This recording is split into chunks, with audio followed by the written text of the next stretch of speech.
Bonjour à tous, je suis ravie de vous accueillir aujourd'hui pour un nouvel épisode du Sel de la vie et aujourd'hui j'ai le plaisir d'accueillir Muriel. Et Muriel va nous parler de sa famille et notamment de sa fille Adèle qui a une maladie génétique rare. Bonjour Muriel. Bonjour Aurélie.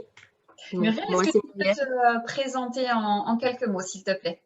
Oui, moi c'est Muriel, j'ai 45 ans bientôt. Je suis mariée, j'ai 2 enfants. Voilà, donc Jules qui a 11 ans et Adèle qui a 8 ans, un petit peu plus de 8 ans. Je suis Ouais, infirmière aussi, d'accord, ouais. ok. C'était juste pour préciser le cadre.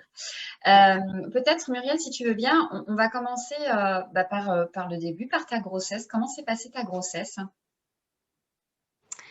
Alors, donc ma deuxième grossesse, s'est plutôt bien passée, au début.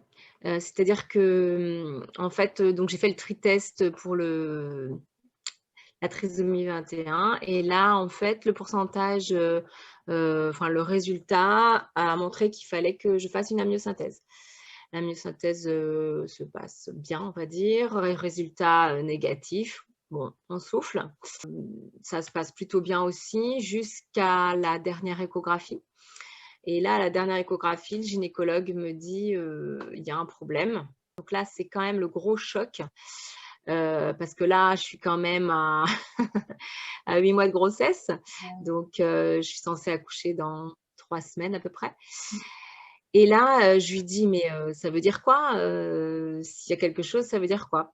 Il me dit, bon, pas très psychologue, «Ah bah, faudra avorter parce que ça sera un légume, quoi». Donc on passe l'IRM et là, l'IRM, est normal. Ouf, donc là encore ouf.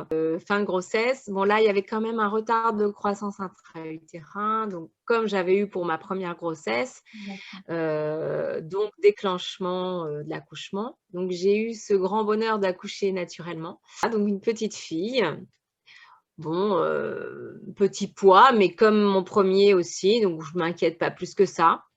C'est un bébé hyper calme, elle dort beaucoup, et puis on rentre dans l'hiver, donc elle commence à faire une première bronchiolite.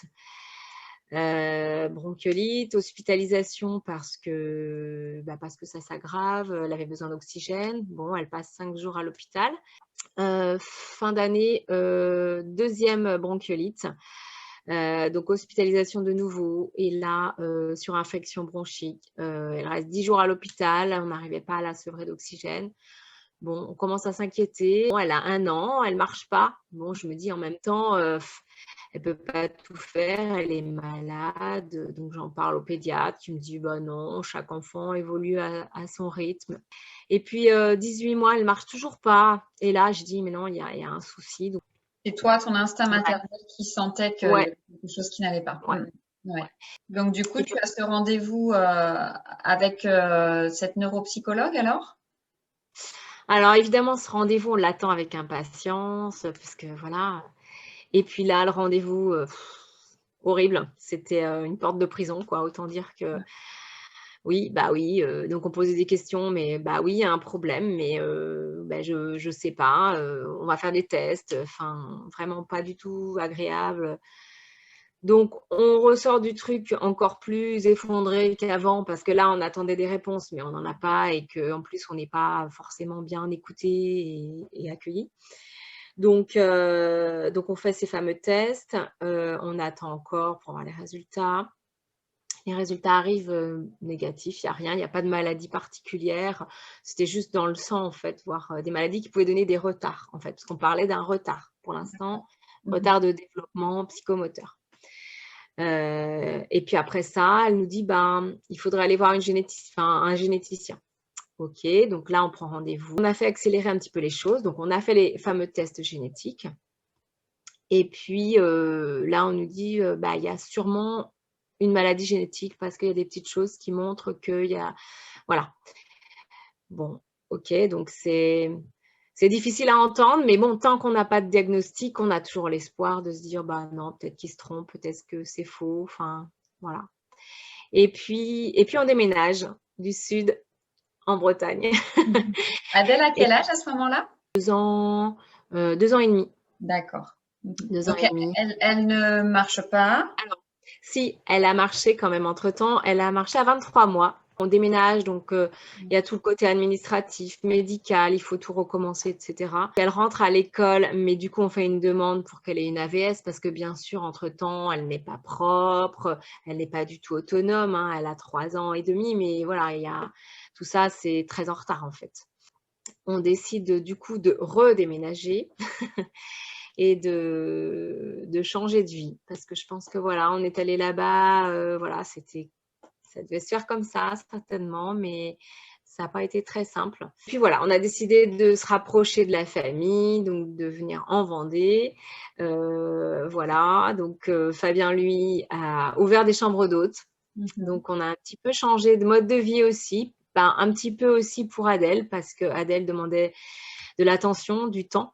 Et puis, il fallait qu'on trouve des compromis pour l'accompagner.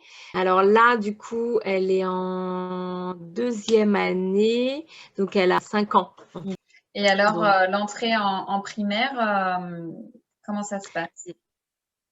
non, il n'y a pas de possibilité. Non, non, c'est pas D'accord. possible. Primaire, donc il y a un surmaintien euh, en maternelle jusqu'à l'année dernière, en fait. Donc D'accord. Adèle, elle a eu 8 ans en juin. Mhm. C'est qu'entre-temps, on a eu un diagnostic quand même. On a eu un résultat en août 2017, donc ça fait Mhm. 3 ans maintenant. En fait, elle a une maladie génétique rare que pour l'instant, il y a moins de 100 cas dans le monde de diagnostiqués. D'accord. Ok. Donc là, au jour d'aujourd'hui, Adèle a 8 ans et demi. Elle est Ouais, non. en mode de communication. Alors, est-ce qu'elle sait signer? Est-ce que, par exemple, vous avez, je sais pas, un langage, tu vois, comme le langage des signes, ou comment vous communiquez? Elle nous touche beaucoup. Mhm. Elle nous emmène pour nous montrer les choses. Elle montre ce qu'elle veut. Et alors, quelles ont été, pour toi particulièrement, tes ressources pour faire face à ça? Alors, je suis passée, je pense, par toutes les émotions, hein. Je lui en ai voulu, je m'en suis voulu, j'en ai voulu à la terre entière. Pourquoi moi? Pourquoi nous? Pourquoi? Quoi? Voilà, évidemment, on passe par là. Je l'ai détesté aussi parce que voilà, je comprenais pas pourquoi. Et puis comme on dit, on apprend à aimer nos enfants, mais là, je pense que effectivement, là, ça a été encore plus vrai pour Adèle dans le sens où je pense qu'on est parti de très loin et ça a été crescendo. Et puis, un enfant, on va dire, ordinaire, on l'aime pour ce qu'il est, pour ce qu'il fait, pour ce qu'il montre. Mais une petite fille comme Adèle, on l'aime juste parce qu'elle est, quoi. Parce que, voilà, on n'attend rien d'elle parce qu'on sait qu'on ne sait pas ce qu'elle va être capable de faire. Donc, c'est un amour, comment dire, je crois, inconditionnel. Où j'ai appris aussi, grâce à elle, à voir la vie différemment. C'est-à-dire que, par exemple, avant, j'allais voir une famille parfaite, ils sont tous beaux, etc. Et me dire, waouh, oh, quelle chance ils ont et tout ça. Et puis au final, quand on regarde bien cette famille parfaite, elle n'est pas si parfaite que ça. Parce que moi, en fait, je me voyais en train de lui courir après, me dire, oh mon Dieu, mais c'est terrible ce que je vis. Eux, ils sont tranquilles, ils ont une belle vie et tout. Et au final, je me rends compte que cette famille n'est pas si parfaite que ça et que nous, finalement, on a beaucoup d'amour, tous les 4 ensemble. Donc ça, c'est une vraie ressource. Je fais un petit peu de méditation. J'ai besoin de me ressourcer aussi, marcher dans la nature, être seule. Et puis aussi, je suis allée voir plusieurs personnes, hein, des personnes magnétiseurs, acupuncteurs, enfin voilà, toutes les médecines parallèles. Et puis aussi échanger, parler. Ça, c'est important pour moi. Mm. Est-ce que tu pourrais dire que finalement cette maladie génétique, impose d'être vraiment dans l'instant présent, parce qu'on n'a aucun recul sur l'évolution de cette maladie. Donc, ça vous impose d'être dans l'accueil du présent et dans l'acceptation du présent. Ouais, je pense que c'est ce que j'ai appris en fait, à arrêter de projeter et de vouloir plus et savoir et aller vite et qu'elle progresse. On se projette pas en fait, enfin on se projette plus. Ouais. Ça, c'est ce que j'ai appris effectivement. D'accord, ok. Merci beaucoup Muriel. Je t'en prie, merci à toi. Merci de nous avoir ouvert voilà, ces portes-là. Je sais que c'est pas facile de s'exprimer là-dessus. La communication en plus n'était pas terrible. Je suis désolée. J'espère que pour ceux qui vont nous regarder, ça va aller au niveau du son et de l'image. En tout cas, merci beaucoup pour ton témoignage et puis merci à vous d'avoir écouté cette vidéo.